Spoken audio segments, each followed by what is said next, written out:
ഒരു പശ്ചാത്തലവും ഉണ്ടായിരുന്നില്ല ഹരികുമാറിന്. ഒരു സിനിമാക്കാരനാകാൻ അനുകൂലമായ സാഹചര്യങ്ങളൊന്നുമില്ലാത്ത ജീവിത പശ്ചാത്തലമായിരുന്നു ഹരികുമാറിൻ്റെത്. ഹരികുമാർ സിനിമാക്കാരനായി എത്രയോ കാലം കഴിഞ്ഞാണ് അദ്ദേഹത്തിന്റെ ഗ്രാമത്തിൽ വൈദ്യുതി എത്തുന്നത്. 10ാം ക്ലാസ് വരെ ചിമ്മിനിവട്ടത്തിലായിരുന്നു പഠനം. വീടിന്റെ പരിസരമെല്ലാം കൊടും വനമാണ്. ബാല്യത്തിൽ സ്കൂളിലേക്കുള്ള യാത്രയെല്ലാം വനമധ്യത്തിലുള്ള കാട്ടുപാതകളിലൂടെയായിരുന്നു. അത്രയേറെ പിന്നാക്കമായിരുന്നു ഹരികുമാർ ജനിച്ച പാലോടിന് സമീപമുള്ള കാഞ്ചിനട എന്ന ഗ്രാമം. ഭാഗ്യവശാൽ ഹരികുമാറിന്റെ വീടിന് സമീപം സ്കൂൾ ഉണ്ടായിരുന്നു. 4ാം വയസ്സിൽ അങ്ങനെ 6 വയസ്സുകാരൻ ഹരികുമാറിനെ 1ാം ക്ലാസ്സിൽ ചേർത്തു. അക്ഷരങ്ങളോടുള്ള അടങ്ങാത്ത അഭിനിവേശമാണ് ഹരികുമാറിനെ യഥാർത്ഥത്തിൽ കലാകാരനാക്കുന്നത്. ഇഷ്ടപ്പെട്ട പുസ്തകം വായിക്കാനായി ഒരു ലൈബ്രറിയിലേക്ക് പോകണമെങ്കിൽ 16 കിലോമീറ്റർ 2 വശത്തേക്കുമായി നടക്കണമായിരുന്നു. പക്ഷെ ഇതൊന്നും ബാലനായ ഹരികുമാറിന്റെ പുസ്തകം വായിക്കാനുള്ള ആഗ്രഹത്തിന് തടസ്സമായില്ല. പുസ്തകം വായിക്കാനായി 16 കിലോമീറ്റർ നടക്കാൻ ഹരികുമാറിന് ഇക്കാലത്ത് യാതൊരു മടിയും ഉണ്ടായിരുന്നില്ല. ഇങ്ങനെ കാട്ടുപാത താണ്ടി ഇഷ്ടപ്പെട്ട പുസ്തകങ്ങൾ എടുത്തു വായിച്ചു വളർന്നതായിരുന്നു ഹരികുമാറിന്റെ ബാല്യ കൗമാരങ്ങൾ.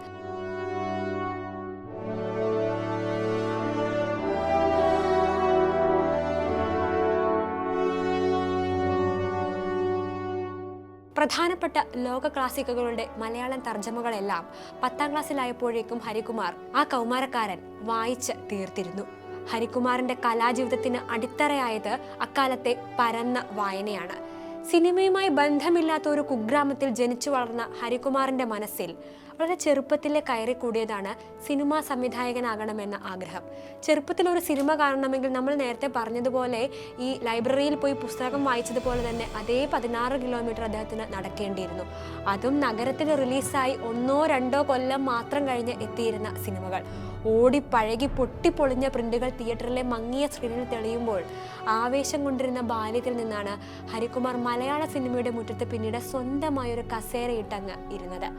10ാം ക്ലാസ് വരെയുള്ള കാലയളവിൽ ഹരികുമാർ കണ്ടത് ഒരു പക്ഷേ വിരലിലെണ്ണാവുന്ന മലയാള സിനിമകൾ മാത്രമാണ്. നഗരത്തിൽ പഠിച്ചിരുന്ന ജ്യേഷ്ഠൻ വാരാന്ത്യത്തിൽ വീട്ടിലെത്തുന്നത് കൗമാരക്കാരനായ ഹരികുമാർ ഇങ്ങനെ കാത്തിരിക്കുമായിരുന്നു. സഹോദരൻ കൊണ്ടുവരുന്ന സിനിമാ മാസികകൾ ആർത്തിയോടെ വായിക്കാനുള്ള ഒരു കാത്തിരിപ്പായിരുന്നു അത്. ഹരികുമാർ എന്ന കുട്ടിയെ സിനിമയുടെ ലോകം സ്വപ്നം കാണാൻ പ്രേരിപ്പിച്ചതിൽ ഈ സിനിമാ മാസികകൾക്ക് വലിയ പങ്കാണുള്ളത്. സിനിമാ ഇൻസ്റ്റിറ്റ്യൂട്ടിൽ പോയി പഠിക്കണമെന്നായിരുന്നു ഹരികുമാറിന്റെ ഏറ്റവും വലിയ ആഗ്രഹം. പക്ഷേ ജീവിതം നടന്നത് മറ്റൊരു വഴിക്കായിരുന്നു. നാട്ടിലെ ഭരതന്നൂർ സ്കൂളിൽ 10ാം ക്ലാസ് പൂർത്തിയാക്കി പിന്നീട് തിരുവനന്തപുരത്ത് സിവിൽ എഞ്ചിനീയറിംഗ് പഠിക്കാൻ ചേർന്നതോടെയാണ് സിനിമയുടെ ലോകം ഹരികുമാറിന്, അതായത് സിനിമയുടെ ഈ വിശാലമായ ലോകം ഹരികുമാറിന് മുന്നിൽ തിരുവനന്തപുരത്തേക്കുള്ള പഠന കാലയളവിലാണ് ഇങ്ങനെ തെളിഞ്ഞു വരുന്നത്. ഹരികുമാറിന്റെ സിനിമ അറിവിന്റെ പഠന കേന്ദ്രവും അക്കാലത്ത് തിരുവനന്തപുരം തന്നെയായിരുന്നു. 1975 കൊല്ലം നഗരസഭയിൽ അദ്ദേഹം അസിസ്റ്റന്റ് എഞ്ചിനീയറായി ജോലിക്ക് കയറുകയാണ്. ആ കാലഘട്ടത്തിൽ എത്തുമ്പോഴേക്കും മനസ്സിലെ സിനിമയെന്ന അടങ്ങാത്ത ആഗ്രഹത്തെ അദ്ദേഹം ഇങ്ങനെ ചേർത്ത് പിടിച്ചിരുന്നു. ഔദ്യോഗിക ജീവിതത്തിന് ഏതാണ്ട് 6 വയസ്സ് തികയുമ്പോഴേക്കും സിനിമയിലും ഹരികുമാർ ആദ്യമായി പിച്ച വെച്ചിരുന്നു. 1981 പുറത്തിറങ്ങിയ ആദ്യ ചിത്രമായ ആമ്പൽ പൂവിന് തിരക്കഥയൊരുക്കിയത് പെരുമ്പടവം ശ്രീധരനായിരുന്നു. സുകുമാരനായിരുന്നു ആ സിനിമയിലെ നായകൻ. പിന്നീട് 4 പതിറ്റാണ്ടിലേറെ നീണ്ട സിനിമാ യാത്രയിൽ അദ്ദേഹം 18 സിനിമകളാണ് സംവിധാനം ചെയ്യുന്നത്. 7 സിനിമകൾക്ക് കഥയൊരുക്കി, 6 സിനിമകൾക്ക് തിരക്കഥയൊരുക്കി, 3 സിനിമകൾക്ക് സംഭാഷണവും ഹരികുമാർ എഴുതിയിരുന്നു. എനിക്കൊപ്പം സിനിമ തുടങ്ങിയ പലരും സിനിമ നിർത്തിക്കഴിഞ്ഞു. കാലഘട്ടത്തോട് ചേർന്ന് സ്വയം നവീകരിക്കാനുള്ള ശ്രമമാണ് എന്നിൽ നിന്ന് ഉണ്ടാകുന്നത്. അവാർഡ് കമ്മിറ്റികളിലെല്ലാം അംഗമാകാനുള്ള കാരണം തന്നെ ഈ വ്യത്യസ്ത ഭാഷകളിലുള്ള പുതിയ സിനിമകളൊക്കെ കാണാമല്ലോ എന്ന ആഗ്രഹത്തിൻ്റെ പുറത്താണ്.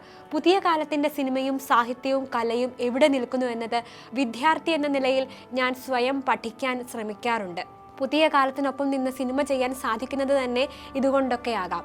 മനസ്സിൽ എപ്പോഴും യൗവനം സൂക്ഷിക്കുന്ന ഒരാളാണ് ഞാൻ. 2017 ക്ലിൻഡ് സിനിമ ചെയ്യുന്ന സമയത്ത് ഹരികുമാർ പറഞ്ഞത് ഇങ്ങനെയൊക്കെയായിരുന്നു. 4 പതിറ്റാണ്ടിലേറെ നീണ്ട സിനിമാ ജീവിതത്തിൽ സിനിമയോട് അങ്ങേയറ്റത്തെ അഭിനിവേശം സൂക്ഷിച്ചിരുന്ന ഒരു കലാകാരൻ്റെ ഹൃദയം തന്നെയാണ് ഈ വാക്കുകളിലൂടെ വെളിപ്പെട്ടത്. ഹരികുമാർ എന്ന സംവിധായകന്റെ സിനിമകളിൽ മാസ്റ്റർ പീസ് ആകുന്നത് സുകൃതം തന്നെയാണ്. 3 പതിറ്റാണ്ടിനു ശേഷവും മലയാള സിനിമയുടെ കലാമികവിൽ തലയുയർത്തി തന്നെയാണ് സുകൃതം എന്ന സിനിമ നിൽക്കുന്നത്. മലയാളത്തിലെ മികച്ച 10 സിനിമകൾ തിരഞ്ഞെടുത്താൽ അതിലൊന്ന് സുകൃതമായിരിക്കുമെന്ന് NS മാധവൻ പറഞ്ഞത് വെറുതെ അല്ലെന്ന് ഇന്നും ആ സിനിമയുടെ ദൃശ്യഭാഷ നമ്മളെ ഓർമ്മിപ്പിക്കുന്നുണ്ട്. സമാനമായ അഭിപ്രായം M മുകുന്ദനും പങ്കുവച്ചിരുന്നു. മലയാളിയെ വിസ്മയിപ്പിച്ച ബാലപ്രതിഭയായിരുന്ന ക്ലിന്റിന്റെ ജീവിതം സിനിമയാക്കിയ വേളയിൽ ആവേശ കൊടുമുടിയിലായിരുന്നു ഹരികുമാർ. ഈ ഒരു സിനിമ ചെയ്യാൻ വേണ്ടി മാത്രമാണ് താൻ സംവിധായകനായതെന്ന് വിശ്വസിക്കാനാണ് തനിക്കിഷ്ടമെന്നായിരുന്നു ഹരികുമാർ അന്ന് പ്രതികരിച്ചിരുന്നത്. പക്ഷേ തിയേറ്ററുകളിൽ സിനിമ പ്രതീക്ഷിച്ചതുപോലെ സ്വീകരിക്കപ്പെടാത്തതിൽ അദ്ദേഹത്തിന് നല്ല വേദനയുണ്ടായിരുന്നു. KR നാരായണൻ ഫിലിം ഇൻസ്റ്റിറ്റ്യൂട്ടിൻ്റെ ചെയർമാൻ പദവിയും അദ്ദേഹം ഇക്കാലയളവിലാണ് വഹിക്കുന്നത്. വിവാദങ്ങളൊന്നുമില്ലാതെ തന്നെ ഇൻസ്റ്റിറ്റ്യൂട്ടിൻ്റെ മികവിനും അദ്ദേഹം ധാരാളം സംഭാവനകൾ നൽകിയത് നമ്മൾ എടുത്തു പറയേണ്ട ഒരു കാര്യമാണ്. സിനിമയുടെ അക്കാഡമിക് മേഖലയിൽ പ്രവർത്തിക്കാൻ വലിയ ആഗ്രഹമായിരുന്നു അദ്ദേഹത്തിന് ഉണ്ടായിരുന്നത്.